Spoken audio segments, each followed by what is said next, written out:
Yes, there we go. All right. Hello, attendees. I'm James Barnum with EatToPerform.com, and I am joined by the lovely and talented and apparently able to eat 150 grams of carbs in like 5 minutes, April Blackford. Say hi, April. Hi, everybody. We're going to be answering your questions regarding nutrition, training, whether they're vague or specific. It can be practically about anything. If you want to discuss your macronutrient ratios for training or control days, we've got you covered. If you'd like to get into details about how to incorporate more strength movements into your CrossFit programming and your Metcons, then we've got you covered. If you need to know whether or not it's safe or efficient to eat 150 grams of carbs before you do a webinar, then we've got you covered. If you need to know why not to chug 3 pots of coffee before you do a webinar, then we've got you covered. That's me. I like coffee. So if you have any questions, go ahead and submit them. I imagine there's a question box where you can ask questions, and we'll get to them in a prompt fashion as we go. But to begin, I'd like to open a dialogue with my partner, April. And I would like to hear about your competition. All right, give me 1 second. I'm gonna grab my medal. I would love to talk about the competition. All right, it's beautiful. It's so shiny. Well, that's awesome. And you'll notice that it says participant. The meet that I was a part of, it was a Raw Unity qualifier. In the world of powerlifting, there is no more prestigious an event than Raw Unity, hosted by a great lifter, a very humble guy, and someone that's been involved in powerlifting and strength athletics for over 20 years now, Eric Talmont. He's a very humble, very strong, very, very friendly, very caring, compassionate guy. All he wants to do is help out. And if you've never been to a powerlifting meet, I can let you know it's not like the CrossFit events. It's not like regionals. It's not like the games, certainly. It's usually held in a very small hall with very few attendees. It's not big. It's kind of like an underground sport at this point, if you can imagine, until you get to a world competition. But Raw Unity it's run very well, and it usually brings out some very good lifters. And I wanted to be a part of this event so that the championship meet in February could be a little bit bigger and a little bit better. So it says participant on my medal because usually when you enter a powerlifting meet, you're going to have very little competition in the weight classes, which are divided up 128, 140, 148, 165, 181, all in pounds because we don't do kilograms here. So anyway, I competed at 165, and I totaled 970 pounds with a 369 back squat, 414-pound deadlift, and I'd prefer not to talk about my bench press, but I did a pause press with 187 pounds at 165 pounds body weight. Not very impressive by anyone's standards, but you only get one perfect event every year. And at this point, I've kind of run myself into the ground. I've competed back-to-back every month, every 2 months since the beginning of the year, and I didn't perform as well as I wanted to, but it was an amazing time. I got to meet some of the strongest people in Florida and the southern United States, and I got pictures with them on Facebook, so that was cool. Oh, yeah, that was pretty awesome. Like Tony Conyers actually tried to. I'm a born-again Christian, and my girlfriend, she's not. He tried to convert my girlfriend right there because he's a very, very, very spiritual man. And it was uncomfortable for her, but it was amazing for me. And I got to see one of the oldest competing lifters in Florida, Michael Francis. He's been competing for over 35 years. He was the best lifter in the competition. I'm not sure what weight class he competed in, but it was nice to see people come out and be supportive of the main event and just have fun. There was no bad blood between anyone, nothing. It was just everyone loving each other, supporting each other, and lifting heavy-ass weights. And I will be spotting at the official championship meet in February in Port St. Lucie. So I'm excited about that. Eric asked me to come down there and make sure that if someone gets crushed by a weight, they don't actually get crushed by the weight. And that's pretty much all I've got to say about it. I can go into greater So what did detail, you? but So you did your you did your water manipulation and cut your. How much did you end up cutting over the course of the week? I cut right on the dot 11 pounds Sweet. over the course And what did of. you end up? You weighed in at 165, and then what I did went, you? I went from 160 or 173.8 pounds to 163.8 pounds between Sunday and Friday morning. So it was actually Sunday, Monday, Tuesday, Wednesday, Thursday, for 5 days. So not really even a week. So over 5 days, I lost 11 pounds. So what did you Or actually? no, 10 pounds. 10 pounds. After you carved up, what did you weigh in at? Or did you not weigh? I made it up to 166 pounds. And you see, this is an issue that goes hand in hand with low carb dieting in general, because that's how I accomplished this. I manipulated my water retention by eating low carb, so I ate salad and lots of vegetables and chicken, lots of fat. I think my carbs every day were probably under, even eating a couple Oreos here and there because I love Oreos. And I'm not going to go and violate our creed and drive myself crazy just to eat low carb. The Oreo wasn't going to hurt me at that point. But I probably kept it under 80 grams of carbs every day for those 5 days. And I drank 3 gallons of water up until the day before the competition, and I cut down to a half a gallon of water. And I woke up that morning. I didn't even have to weigh in my clothes, or I probably would have weighed lighter if I would have stripped down into my skivvies. But I took my shoes off, took my wallet out of my pocket, got on the scale. But this is a very it's hard to talk about, because obviously when you go on a low carb diet or you eat paleo and you cut all of your starches out, you're not trying to rapidly lose weight like that. You're not taking it to the level that I did, and you're not manipulating your water intake. But the reason my bench press was so, let's say, wasn't so good was it was actually 30 pounds under my target, something that I was capable of with a full body of sugar and water. Without all that weight, without that extra weight, my performance wasn't where I wanted it to be. I had intended to hit a 400-pound back squat, and I could have probably done that, but I got called on my second attempt for missing the squat command.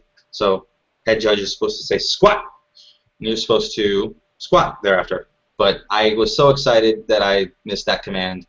I made the lift and everything. It was easy. So I repeated my second attempt of 369 and didn't go up to 400. But my bench press, 187 pounds, is something I can usually do for 4 or 5 reps.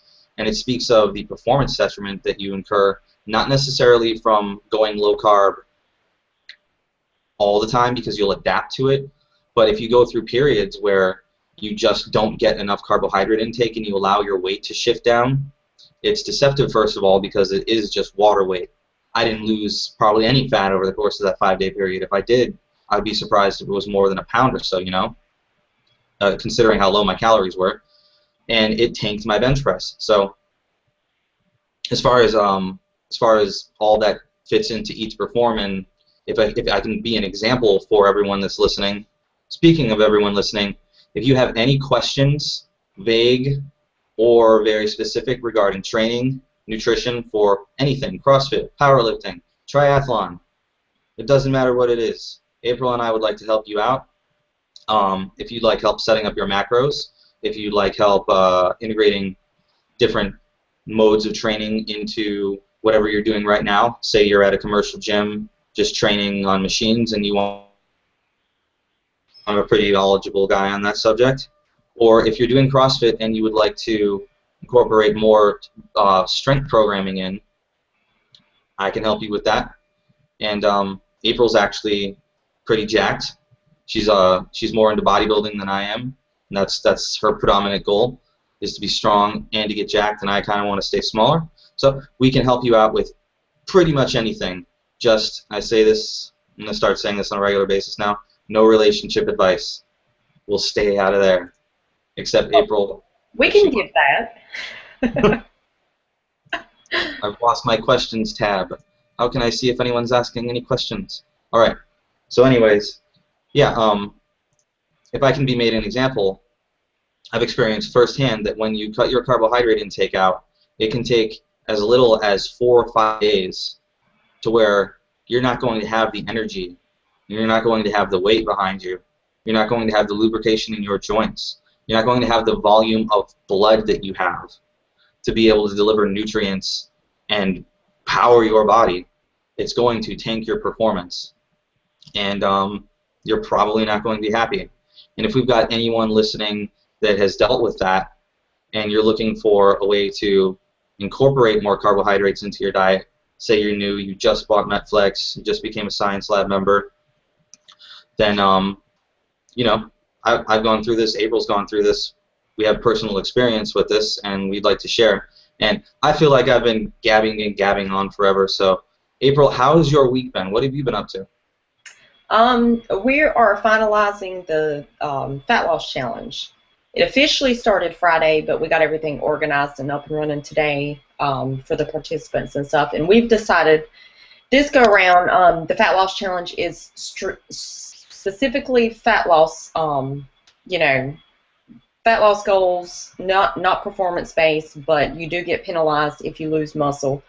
So you kind of got to be strategic in regards to that. But we've kind of made it a little competitive this time because we have teens. We have we decided we had a lot of interest in people that lived in rural areas and couldn't get body fat testing and so forth. So we actually have an unofficial team, and then we have some official teams, and we've broken them down. So we've named the groups. Of the unofficial team is called the Silent Assassins because they're gonna sneak up and try to take over the ones who are official.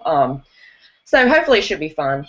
So we got a lot of quite a bit of interest in that. Over the weekend I went and visited my mother-in-law in Maryland, and she's older, of course, and she just joined a big gym, and it's not really, you don't really see a lot of bodybuilders there or anything. It's basically you got all age groups, you know, younger, middle-aged, older. So she invited me and my husband to come work out there because she knows I like to go to the gym whenever I go.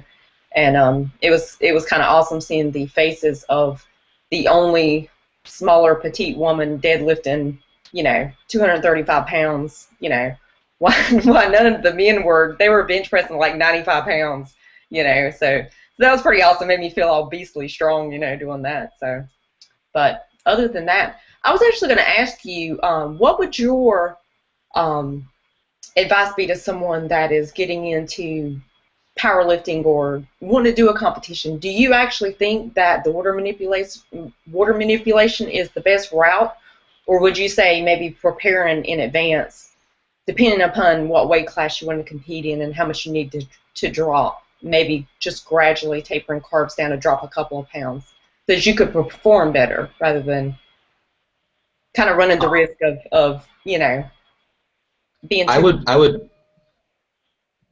I'd ultimately suggest that if it's your first meet, if you have a lot of experience, or how do I say this? If you have a very strong base built up, if you've been doing, say, bodybuilding training for a long time, or you've been athletic for a long time, if you have a good base aerobically and muscularly, pardon me, coffee, then you could cut water, but at your first competition, you're really going there to socialize and to take in the atmosphere and learn what's going on with the sport, to learn the commands, to put up a total.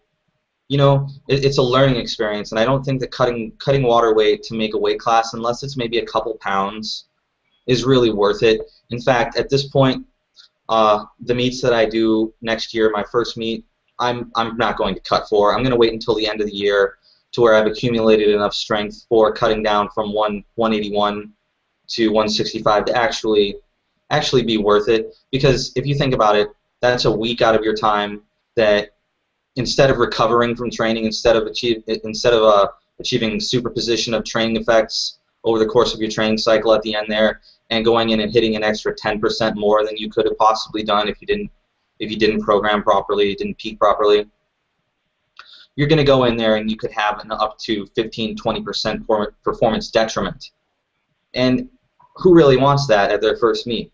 You want to go in there strong, you want to go in there full, you want to bring your food, you want to bring your water. You don't want to deal with any of that, excuse my French, but any of that bullshit if it's your very first time.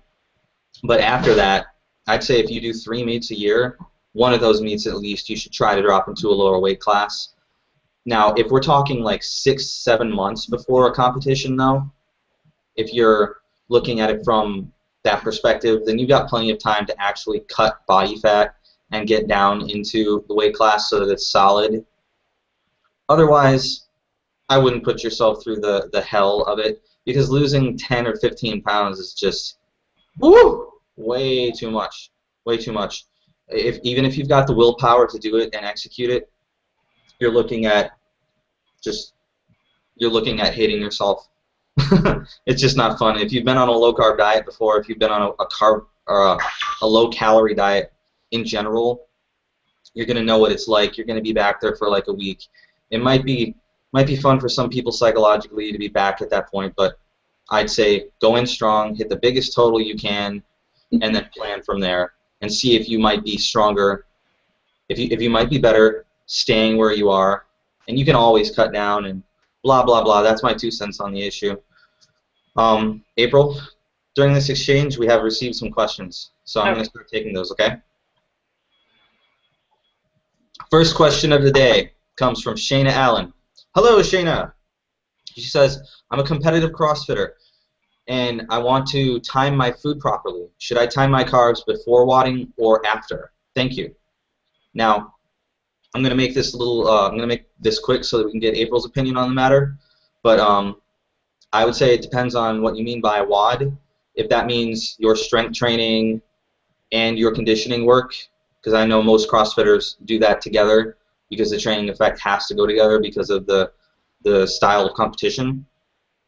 I would have your carbs in a meal with a whole food source like rice or oats or grits or even squash.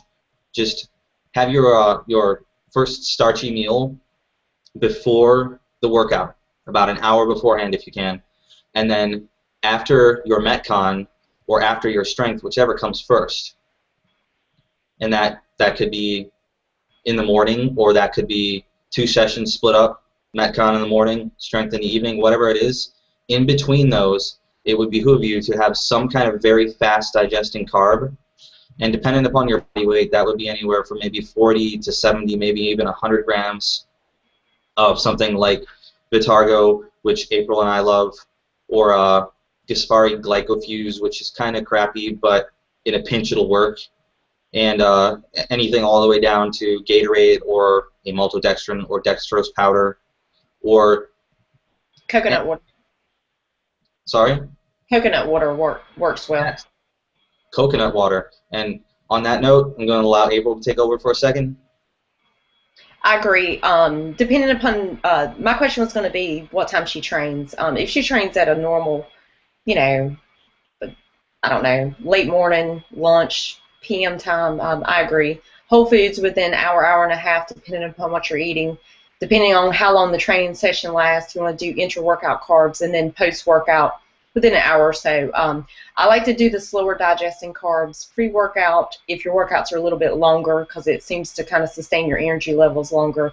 And then post-workout, I do the faster digesting carbs. And I typically, I will avoid fats post-workout, or try to keep them 10 grams or less or so.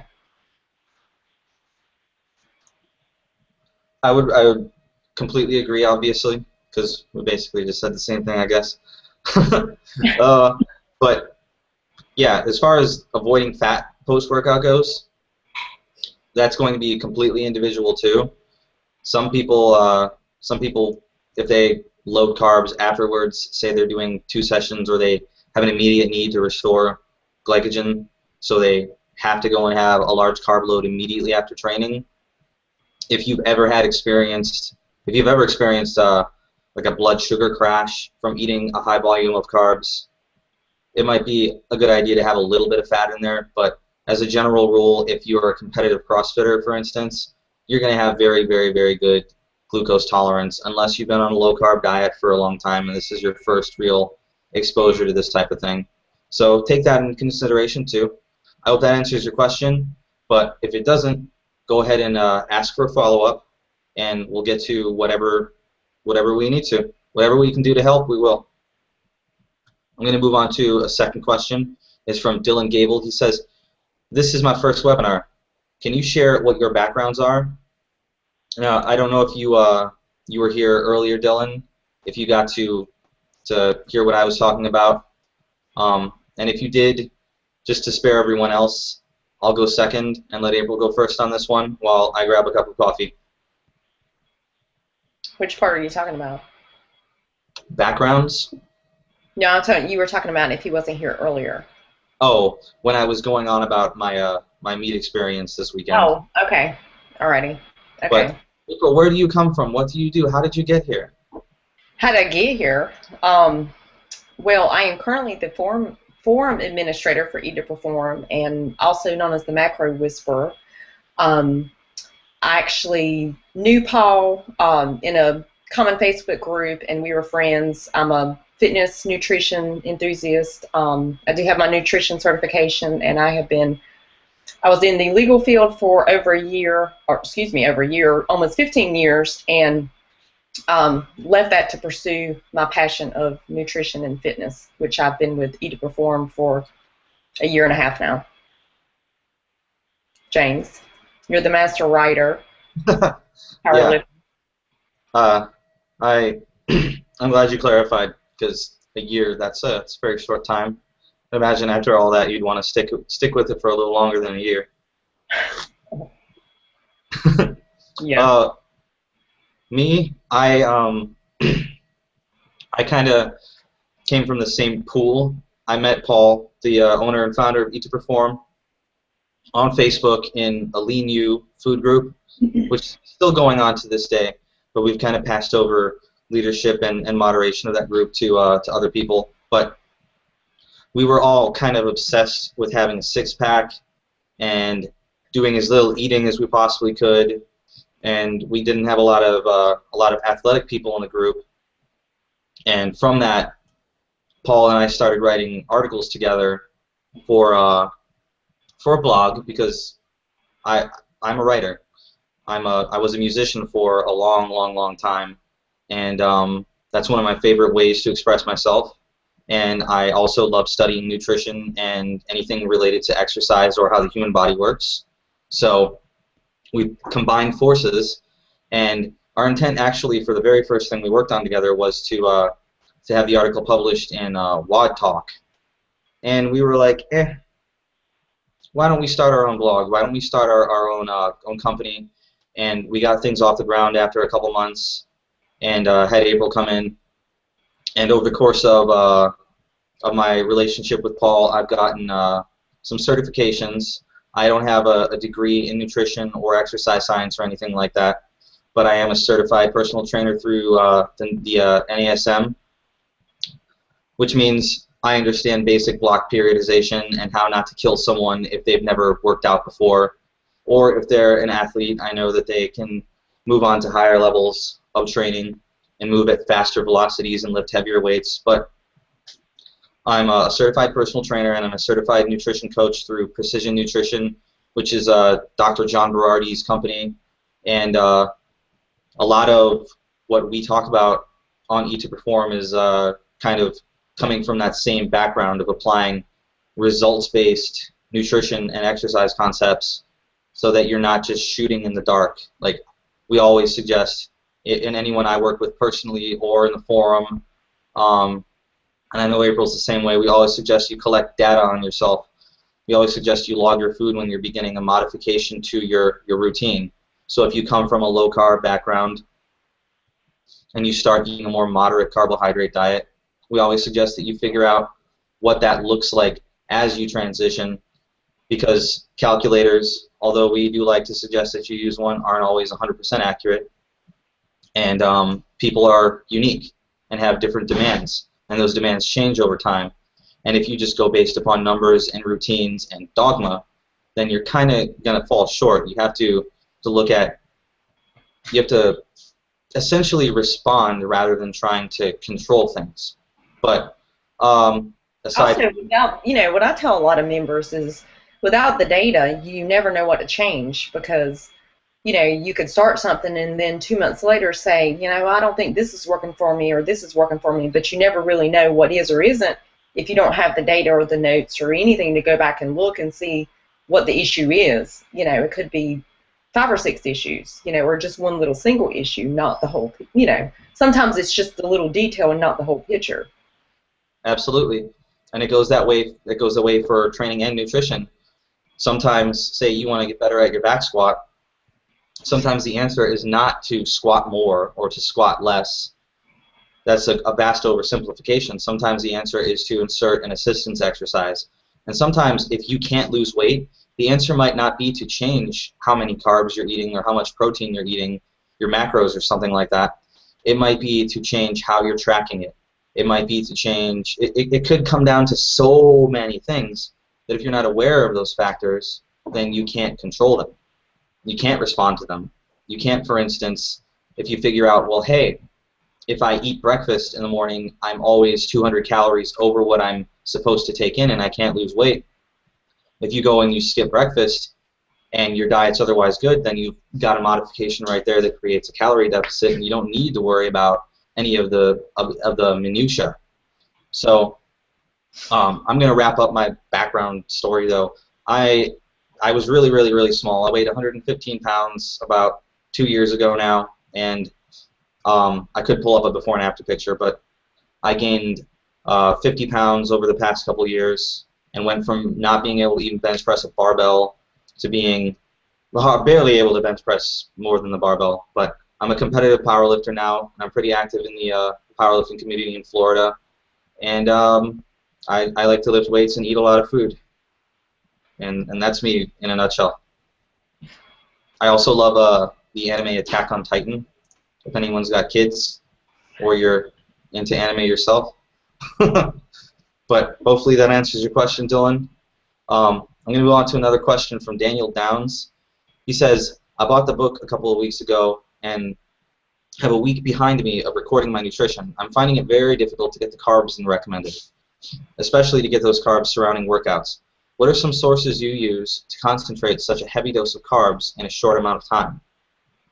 And we went over it a little bit earlier, but supplementation, I know if you come from a background of paleo and eating only whole foods and only eating clean foods, whatever you want to call it, supplements are kind of scary. But your body isn't really going to care whether or not you eat a potato or you drink a carbohydrate supplement. So if it's really, really difficult, I would go that route. But if you just need some suggestions of sources, my go-to is oats. That should be part of my background. I like to blend up some cooked quick oats, usually like 4 ounces, which ends up being about 100 grams of carbohydrates, I think. I like to blend them up with 2 scoops of whey protein, which makes about 50 grams of whey of protein, in a blender with some water, and drink that about 45 minutes before my training, and then intra-workout if I have Vitargo or I have maltodextrin or something like that available, especially Vitargo. Then I'll drink that during the workout, and I can get 150 extra grams of carbs in a liquid source from whole foods and a supplements without really having to try. April, what would you suggest? I like to eat a little bit on the lighter side before, and when I say lighter, I usually do grits and a couple of boiled eggs prior to working out, and I think the carbs end up ranging maybe 40, 50 grams, something like that, and I'll do the intra-workout carbs. I can usually hit, I just naturally like to eat more later in the day, going towards bed. I've always been like that because I don't like waking up hungry. If I eat a sufficient amount, then I just sleep, like a rock for 9 hours straight, and that's kind of a big deal for me. We actually had this discussion prior to the webinar coming on.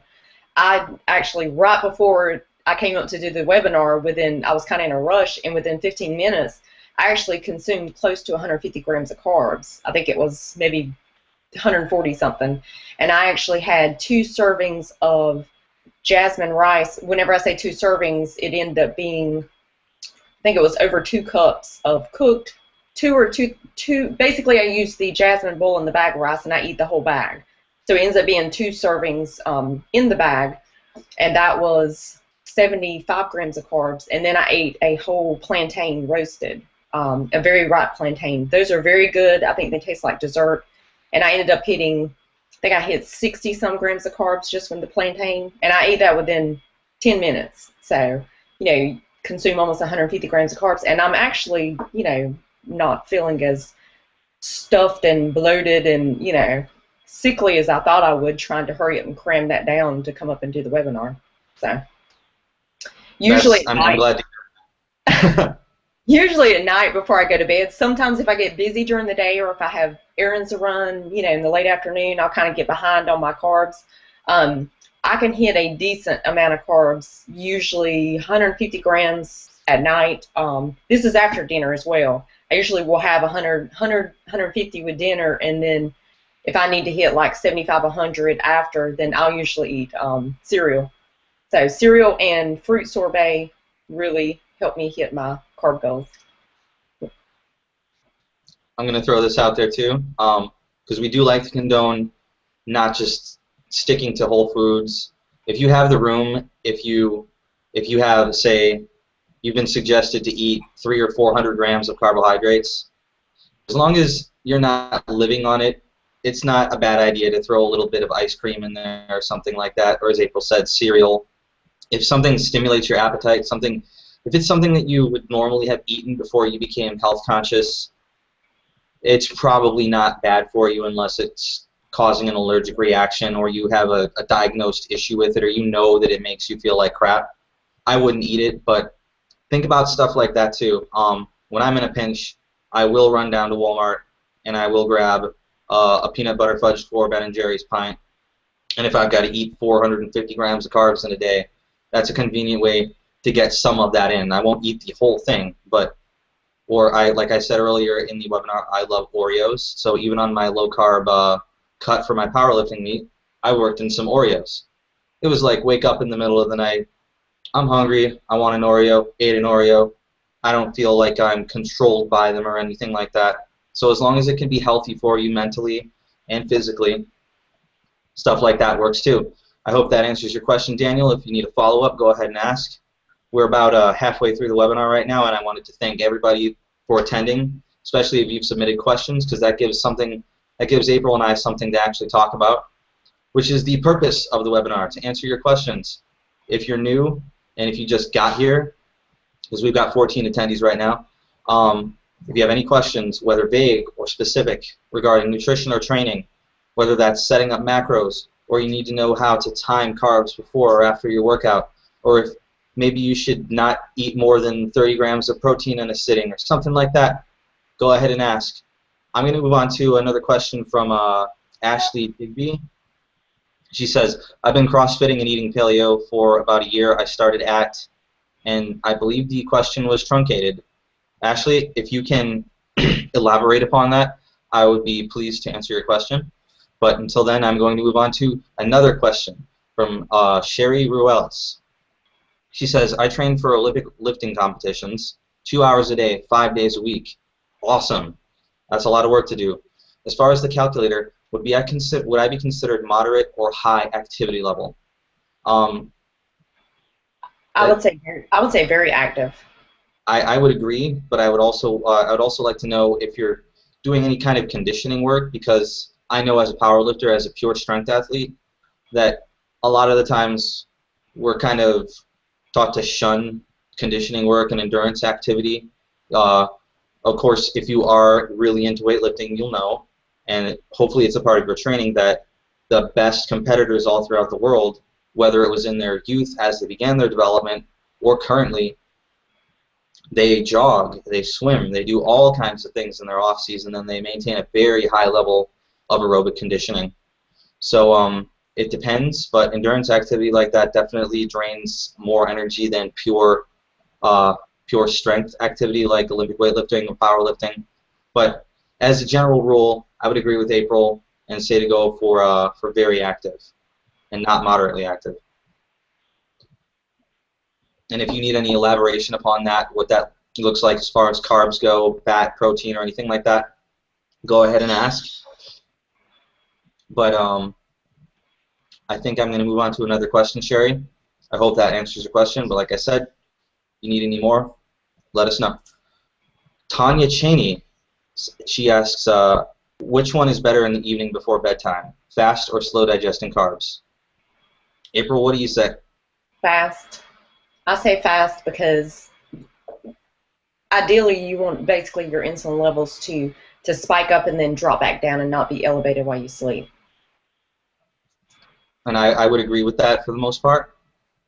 I always say this is a caveat, but if you're coming from low carb, our next question is actually someone that's coming from that background. If you're coming from a low carb background, or you're coming from a style of eating that essentially isn't giving you the calories that you need based upon, based upon your body weight and activity levels. If it was just a standard 1,300, 1,500 calorie diet like that, she says thanks. Then in the evening or any time, I'd suggest that you include some fat, at least starting off, because if you've ever had a blood sugar crash, or you've ever gotten the brain fog because you got too much blood sugar or not enough blood sugar or whatever, if that's ever happened to you, if you've ever had any issues with hyperglycemia or hypoglycemia, then be cautious. But this is something I would like to elaborate upon anyways. As far as fast and slow goes, once you do introduce fat into whatever meal you're eating, that does slow down the carbs, so to speak. So it's kind of the same thing as adding fiber or eating something that has more fructose in it or something like that versus just more glucose. So Tanya says thanks. Thank you, Tanya. Thank you for asking that question. And I'm going to move on to a question from Joey Lewis. He says, I'm coming off 18 months strict paleo and just started ETP. I have noticed that I constantly feel full. Is this because I jumped my carbs and calories too quick, or because I'm eating too many slow digesting carbs and not enough fast digesting? Thank you. Joey, before we answer that question, if you can give me some idea of what you're eating. If you're eating a lot of vegetables and stuff, or you're eating a lot of fruit, just give us some idea. And I would say if you're coming off 18 months strict paleo, you probably weren't eating all that much. Your volume of food may have been very, very low, and it could. Bless you. Ooh, thank you. It could be that you are dealing with too quick an increase in your calories and the volume of food, or it could be that you're just not used to feeling full. And I'll use my cut that I just did as anecdote here. I felt really, really, really tiny. My waist shrunk like 2 inches over the course of a couple days because I went from eating on average 3,500, 4,000 calories a day to eating about 1,600 some days. And it was only for a week, and it was for a powerlifting meet. And like I said, I wouldn't recommend anybody do it. It wasn't fun. But I regarded that as normal because I came from a low-carb paleo background myself. And I realized how full I feel all the time. So it might be a normal thing, but I'm going to let April weigh in on it. I agree. It could be that he just jumped in it too quick and he needs to allow his body to adjust. It could also be, typically I will see with strict paleo people, or paleo dieters, not people. Strict people that are coming from strict paleo, usually they have to make that gradual adjustment of tapering their fats back a little bit. Because what I typically see is they'll jump in to eat to perform, try to up their carbs, but they don't reduce their fats down. So, they're typically eating 125, 150 grams of fat, and they're trying to eat 200, 250 grams of carbs.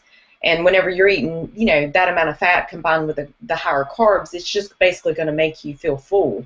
And, also, James, what you pointed out, normally with paleo, you usually have an increased fibrous veggies and that type of thing. And, they're just accustomed to eating, 2-3 cups with each meal or eating a lot of vegetables. And whenever you add the carbs in, you just can't eat that same amount of volume, in my opinion. You just can't eat the same amount of volume and just not feel, full from it.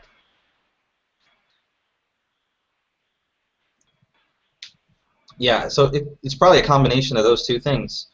So I'd suggest, Joey, if you're still there, is he still there? Hopefully he's still there. Yes, he's still there. Yeah, Joey. Hi. If you can let us know what you're eating, that'll give us a little bit more insight into it. But yeah, if you're eating a ton of fibrous veggies to try to make your carbs, which is something that a lot of people do when they say, oh, well, I've got to eat a lot more carbs. They try to just increase their intake of the vegetables that they're eating, and you can do it. People do it.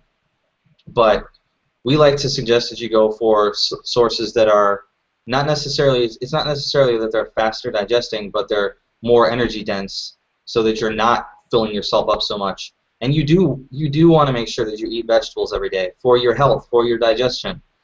This is something that if you've ever gone on a diet where you're like, oh, it's too inconvenient for me to make a salad today, it's too inconvenient for me to chop up some peppers and stuff, you don't want to go there.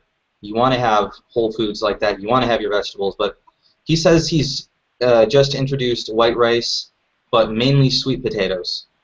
Right before you actually read that, I was actually going to say I see a lot of paleo men who start doing Eat to Perform, and they're basically used to eating the sweet potatoes, and then they say, well, I want to perform better, I'm going to increase my carbs, so they just triple or quadruple the amount of sweet potatoes, and if you're trying to hit 300 to 350 grams of carbs a day, trying to eat that predominantly in sweet potatoes is going to be extremely hard, without feeling very, very full a lot, in my opinion.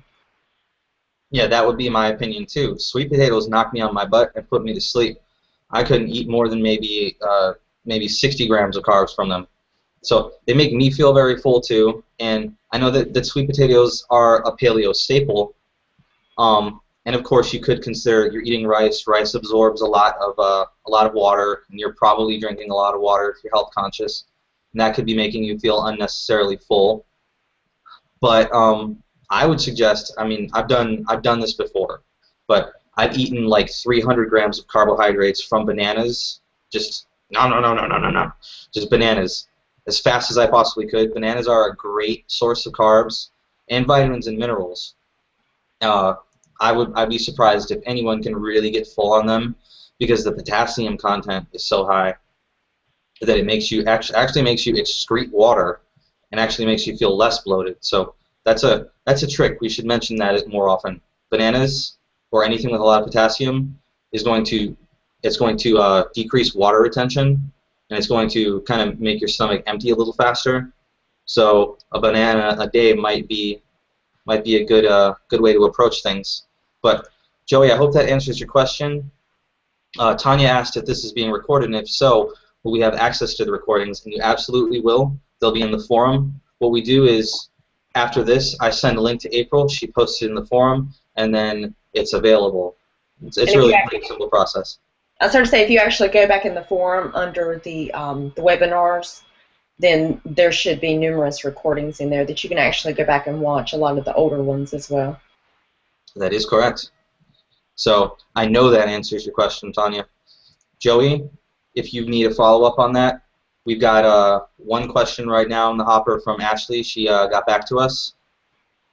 Actually, let me go down here a little bit. She said, Tanya says, thanks. Good to know about the bananas. Okay, great. You are welcome. Absolutely. I'm going to get to your question in just a second, Ashley. We've got 15 minutes left. All right, everybody? So if you've got any questions, anything, if it's, I've said this 3 or 4 times now, but vague, precise, whatever, go ahead and ask. Long questions, short questions, 15 minutes, and then we're going to shut this puppy down. But she says, I usually eat my sweet potatoes in the morning and in the evening, white rice pre-wad and during lunch. I would suggest not only to throw a banana or 2 in there, Joey, but take that sweet potato out in the morning, because if you're anything like me, you're anything like your average person, I would say, that sweet potato in the morning is probably not making anything easier for you. And April, if you would agree with me, I'm going to move on to another question. Sure. All right. April's taking notes, everybody, by the way, so I'm not as put together as she is when it comes to data collection and stuff like that. So that's why she's looking down and looks like she's writing like a panelist on a talk show. All right. This is Daniel Digby, Ashley's husband. I've been CrossFitting and eating paleo for about a year. I started at 225 pounds, 21% body fat, 21.2 with calipers. After 60 days, I was 218 pounds and down to 17.38% body fat by caliper.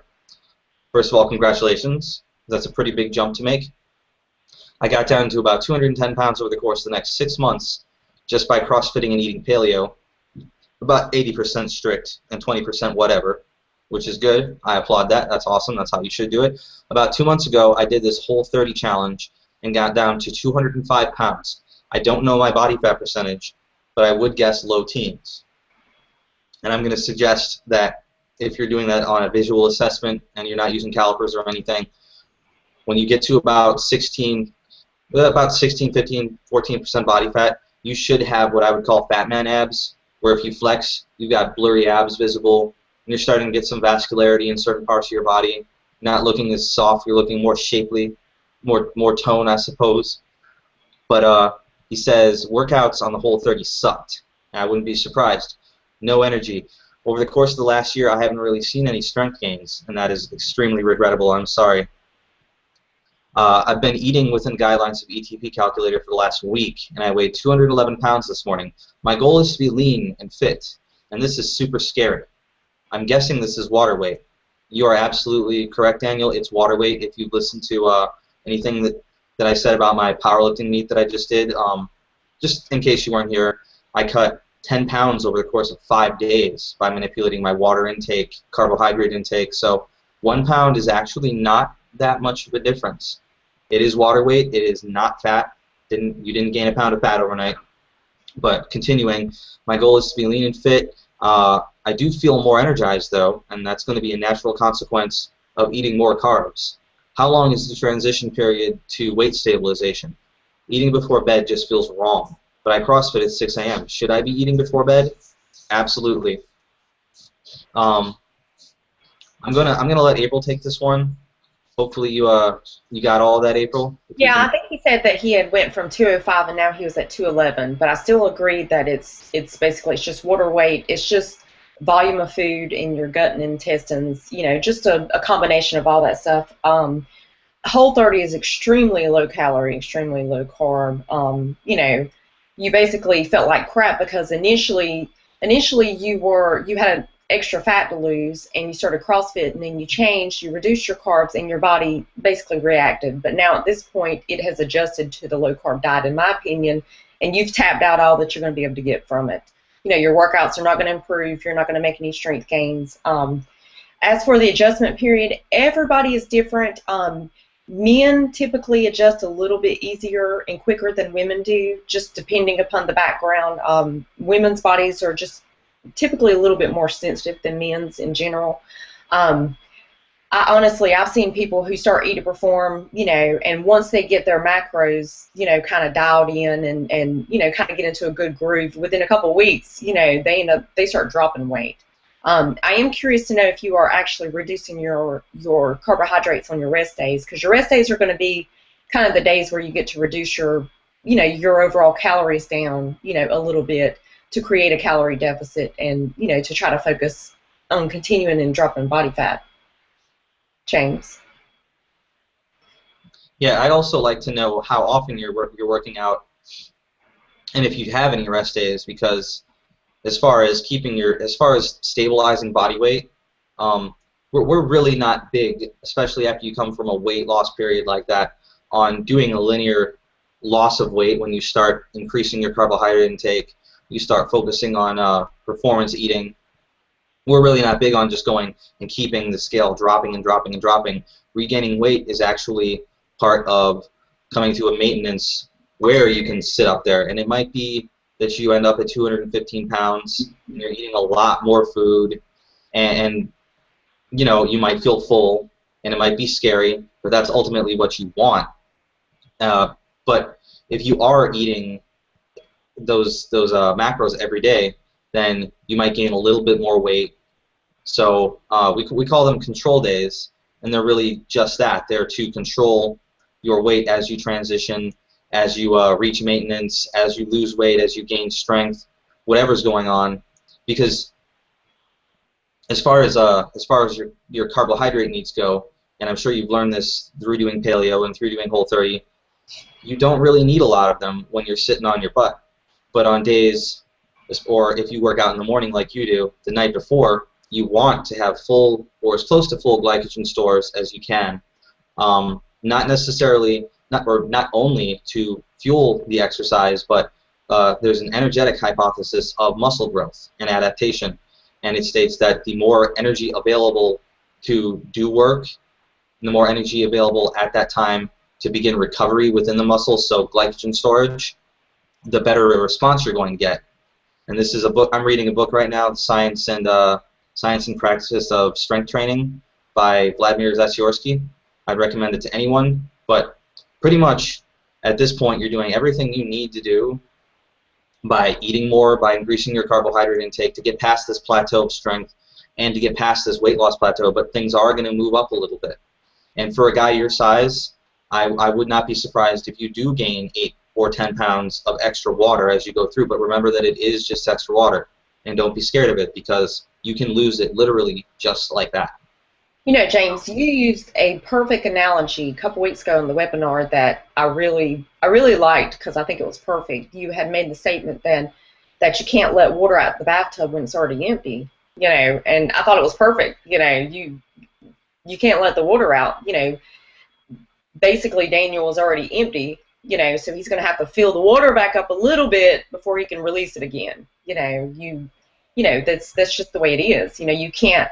You know, I tell women all the time who come in from 1,300 calorie diets where, you know, you got to slowly reverse into a higher caloric level before you can start taking it away again.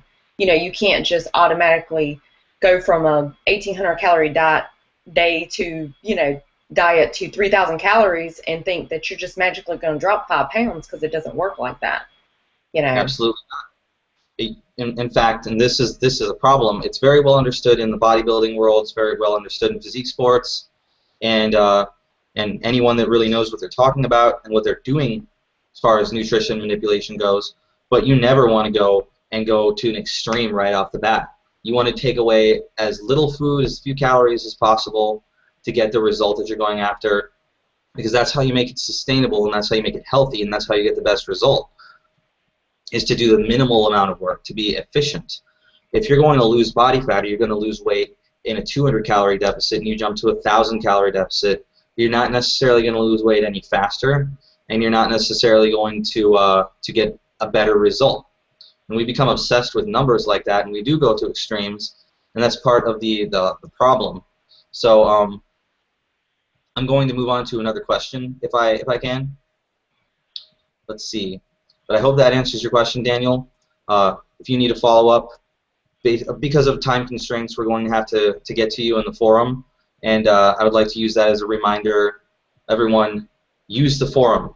If this is your first time here and you're just hitting up a webinar, the quality of advice that we're offering and this dialogue that we've got is there every day, practically 24 hours a day, because of people like April. I'm not as active myself right now. We've been working on a book, but that's coming to a close, and I'll be in there a little bit more often now, which makes me happy. And yeah, so if you're not in the forums, get in there. Let's see, just to finish out Daniel's question, he says, last week I worked out 6 days and twice on Tuesday, so I only had 1 control day. Yeah, Daniel, please get a hold of April or another moderator in the forum, because just to finish things off a little fast here, that's a little bit too much working out if you want to lose weight or if you're afraid of your weight going up, because as far as I'm aware, as far as I've learned and experienced myself, and this is information not from my brain, I didn't make this up, but any doctors that I talk to that I'm friends with and that I've asked this question, any books I've read, the official sources state that the more work you do, the more calories you need, and the more weight you are ultimately going to gain, unless you're not eating enough. So if you're eating enough, you're going to gain weight, you're going to get bigger, you're going to get stronger, and if that's not your goal, you will have to modify your training. So I'd suggest you take at least two days off and gradually taper that down. But it's kind of a hard question to approach at this point. We've got 5 minutes left, and I'm only going to be able to get to one more question from Anita Aspel. Daniel, I hope that answers most of what you needed advice on. But like I said, get in the forum, and we'll follow up and we'll help you out. Blake, I apologize. I know this is your first webinar, but we've only got another 5 minutes, and I'm not going to gab and waste that time. I'm going to get to our friend Anita's question. She says, I lost 75 pounds with Weight Watchers in 2009, and I got to a point where it took me, or if I took in more than 1,200 calories a day, I couldn't lose weight, and was also working out light weights, high reps, 60 minutes, 3 days a week, and jogging 30 to 40 minutes on 3 days, the opposite. It was very demoralizing, I can understand, to be unable to eat more than that without creeping back up. The Weight Watchers people said you can't eat too little when I left them in 2010. And I suppose you mean like they're saying, oh, you can't eat too little, that's impossible. You should eat 400 calories a day. So no, Weight Watchers actually has the guideline that you should never go below a certain point value.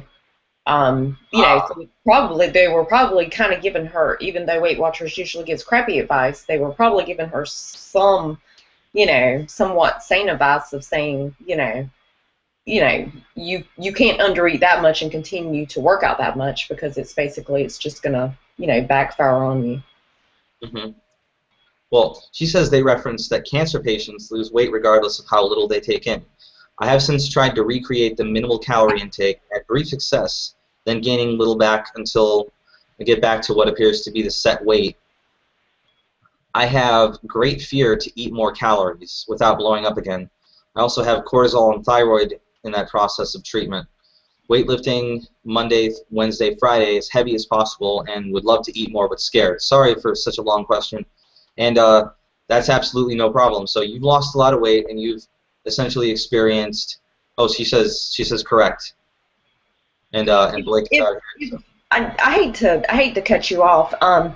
If Anita wants to get in contact with me in the forum, I am actually dealing with another member with like exact same scenario. She lost 100 pounds doing Weight Watchers. Works out 3-4 days a week. She teaches a lot of cardio classes at the gym and so forth.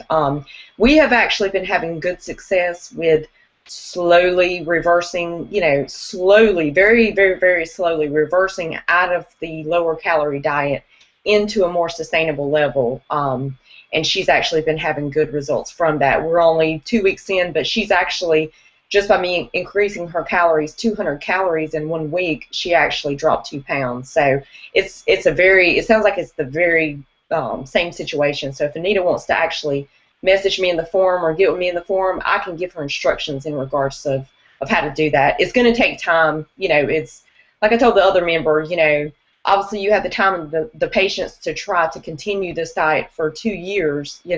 At this point, it's going to take you a little bit of time to get out of those low calories into a higher caloric level. But, within two months or so, I think you should be at a better level to be able to focus on dropping body fat again. Yeah, absolutely. And she says will do. And I'd like to remind everybody that we do a webinar like this every Monday. I've been up in here more often than Paul has recently, because he's out doing Paul stuff. And April and I think we make a pretty good team. So if you'd like to get in early, and if I'm here next week, I'll open things up so we can get some questions in before the webinar actually starts. But if you enjoy this format, then this is always available to you too. And I'd like to thank everybody for coming. Thank you, Joey. I think it was a great webinar. I think this was a pretty kick-ass webinar. You're welcome, Anita, and everybody else. Tanya says thanks. Have a good night. Great help in the forum too. That's all on April. Well, and our highly skilled team of moderators. Go, everybody. If you guys watch this, I love you guys. Good night, everybody. Yep. Take care. Thank you for coming. Bye-bye.